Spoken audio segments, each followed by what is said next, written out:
Maka kita kena lihat manusia ni ada benda yang boleh diubah, ada benda yang tak boleh diubah. Benda yang tak boleh diubah hukum. Jangan diubah hukum lah. Siapa yang tak boleh pergi Mekah buat haji, buatlah haji di Perak. Tak boleh diubah hukum tu. Perempuan boleh jadi imam semayang. Tak boleh, tak boleh, tak boleh. Okey. Yang kedua, yang tak boleh diubah ialah hukum adat. Adat ni bukan adat orang Melayu ni faham. Adat meminang, adat merisik, itu adat. Ini hukum adat dalam bahasa tuan-tuan, hukum alam. Tak boleh diubah. Jangan diubah. Lahir sebagai lelaki, jangan diubah jadi perempuan. Hukum adatnya ialah orang perempuan itu kebiasaannya, adatnya mengandung. Janganlah laki-laki teringin nak mengandung. Buat pembedahan pula. Pergi ambil rahim, pergi buhlah dia. Kebetulan nama dia rahim. Pergi ambil mayat mana satu tahu, rahim perempuan tu buh kat dia. Dia nak mengandung. Tak boleh. Hukum adatnya begitu. Dah mati, tetap mati. Tak boleh hidup balik. Itu namanya hukum adat. Tak boleh diubah dah. Yang ketiga, hukum akal. Kebijaksanaan akal. Yang ni yang berkembang ni. Walaupun otak tu tak berkembang, duk elok dalam kepala tu.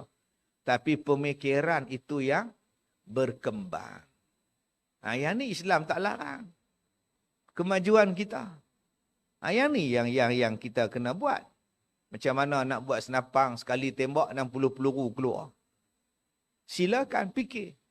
Macam mana nak buat meriam sekali tembak daripada sini sampai ke Sarawak sampai tu.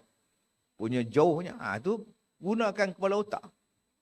Yang ni yang orang kafir dah buat. Ada negara yang ada peluru berpandu boleh tembak sampai 5,000 kilometer. Bayangkan. Dia tembak di negeri dia sampai ke Manjui. Daripada Korea. Tembak di Korea Utara. Sampai. Kita tengah duduk mengaji. Apa benda pula datang tu. Rupanya peluru berpandu dema. Yang ni yang kita tak ada. Peluru pandu kita tak ada ni. Bila kita tanya pak siapa tak buat? Kita bukan nak berperang. Nampaklah dulu masa dia jadi dulu. Ya, kita bukan nak berperang dengan negara-negara lain. Kita adalah negara yang berkecuali. Jadi buat apa kita berperang? Kerana berperang ni suatu jenayah. Akhirnya kereta kebai pun tak ada. Peluru pandu pun tak ada. Kereta kebai kecil. Boleh tembak 100 km pun tak sampai. Tengok hak negara lain, kereta kebai dia boleh tembak sejauh 360 km. Boleh sampai. Kita tak majukan benda tu. Orang tak gerun daripada kita. Sedangkan Allah kata dalam Quran, buatkan pertahanan kamu. Dalam Quran sebut. Buatkan pertahanan daripada tentera-tentera yang berkuda, yang bertanda, yang hebat-hebat. Bagi gerun pada orang. Ini guna akal. Macam mana boleh buat benda itu? Negara lain dah maju dah. Boleh perang dalam malam. Sebab mereka pakai mata, teropong mata mereka. Malam nampak macam siang. Kena buat lah. Kereta ke negara lain ada kapal. Kapal yang boleh angkut. China ada kapal pengangkut yang paling besar dalam dunia. Ada hospital lagi. Hospital bergerak dalam laut. Kita ni tak ada. Hospital kat tempat kita pun tak ada. China ni hospital dekat laut. Belayar je hospital tu. Masya Allah. Sebab mereka memajukan sistem yang Allah sebut tu. Yang ni akal digunakan. Yang tu yang akal fikir saja dan kita akan buat sesuatu benda itu. Baik, orang kita banyak lagi bahagian otak yang belum berguna. Jadi otak kita mahal.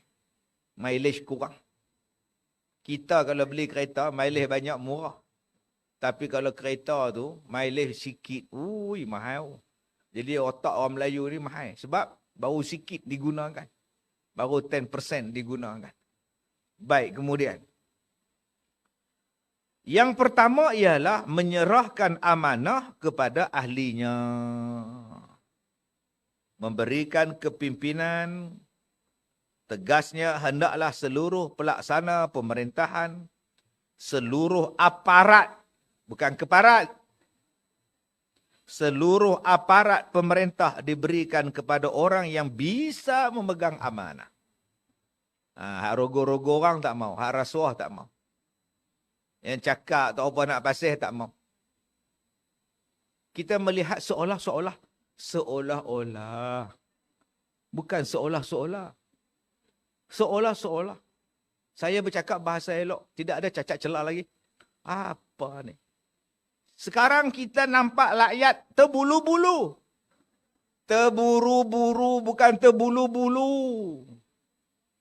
Punya teruknya kita hari ni tak kira dah. Dalam agama suruh pilih. Hak buat kerja, hak cakap elok, pandai semua. Hang pilih. Terbulu-bulu. Lah. Hak yang pertama ialah kepada rakyat. Saya kata dah semalam. Agama tidak pernah menyusahkan ambanya. Islam tidak pernah menyusahkan penganutnya. Begitulah asas dalam pemerintahan. Pemerintahan bukanlah menyusahkan kepada rakyatnya.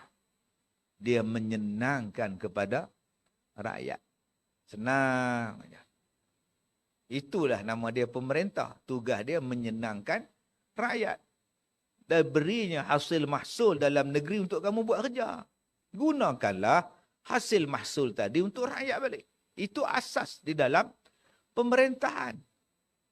Bukan disuruhnya rakyat ikat perut. Bukan disuruhnya rakyat korban. Hang tak korban pun. Nombor 2.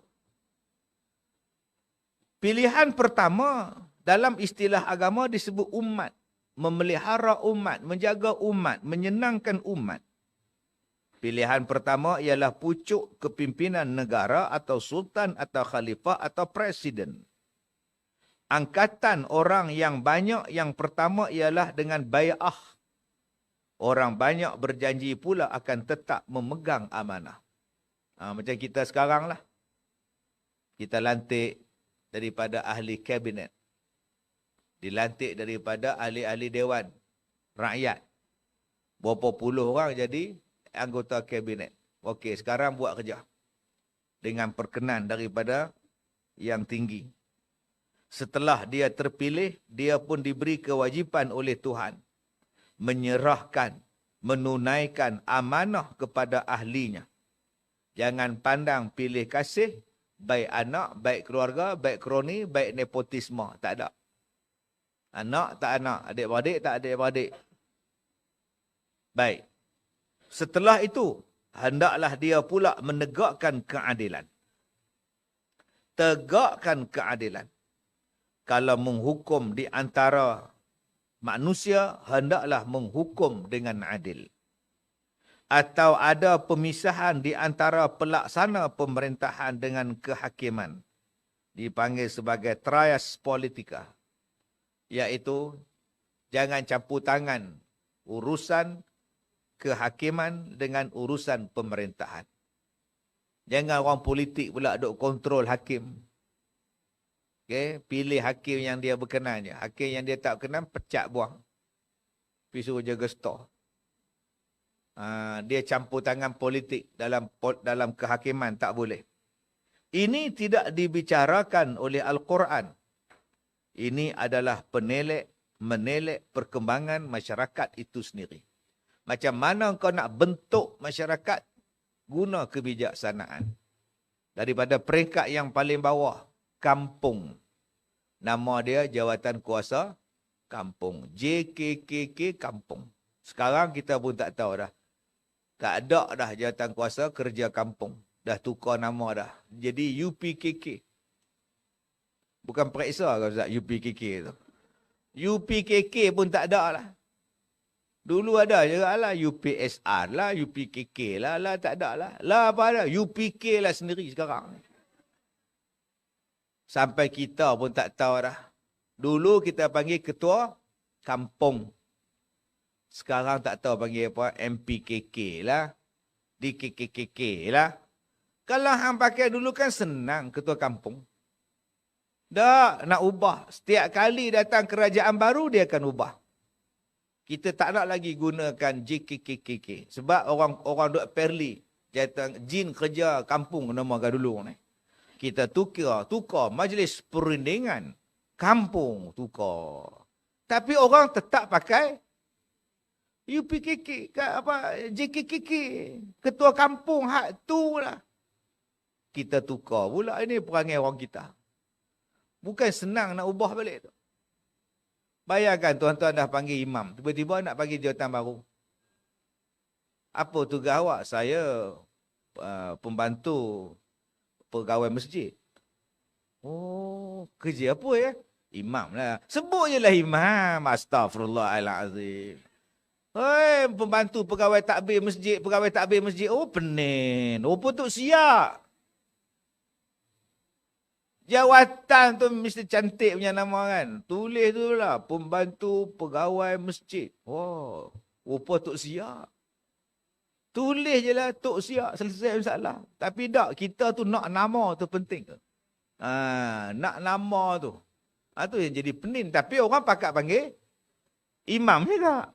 Walaupun nama dia pembantu hal ehwal Islam masjid.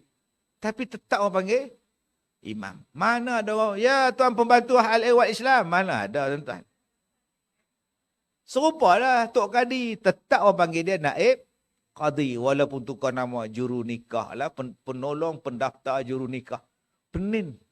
Bubung sajalah naib Qadi. Selesai masalah. Ada benda yang perlu kita kekalkan. Ada benda yang perlu diubah.